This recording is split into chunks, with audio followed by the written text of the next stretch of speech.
Peggy 12.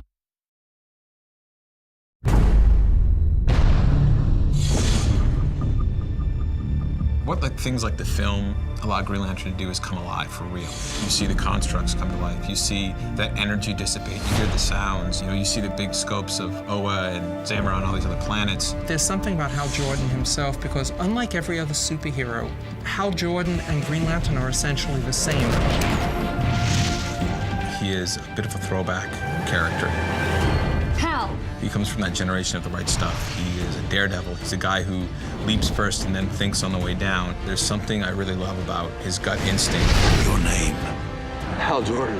The ring chose you. I think Hal is an incredible superhero and a unique Green Lantern because he brings something to the table that the other Corps can't, and that he's willing to face his fear and admit that it exists and use it in order to become the greatest Green Lantern of them all.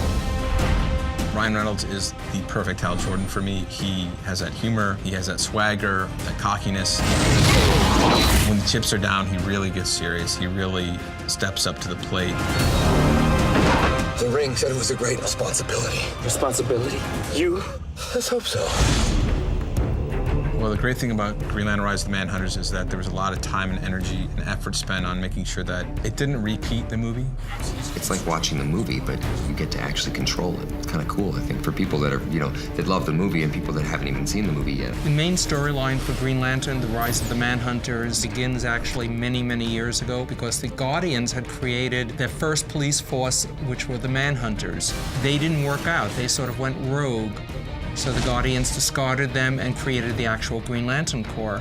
But now the Manhunters have come back, and they intend to destroy the Guardians and the Green Lanterns.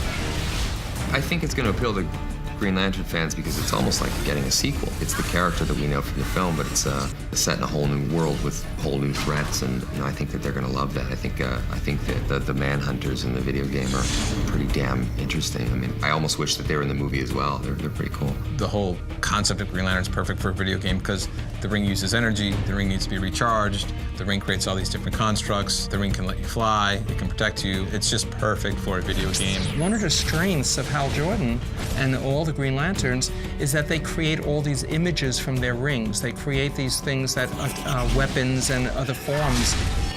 That is so great within the context of video games. The best part about it is co-opting with Sinestro. Because if you're a fan, you know where that relationship ultimately leads. So in this film and in this video game, the experience of Hal and Sinestro working side by side together, there's a whole story behind that. There's a whole emotional depth to it. Everybody's bringing Green Lantern to a whole nother level through what they do, through the film, through the video game, through everything that's happening outside the comics. It just adds a whole nother depth to the Green Lantern.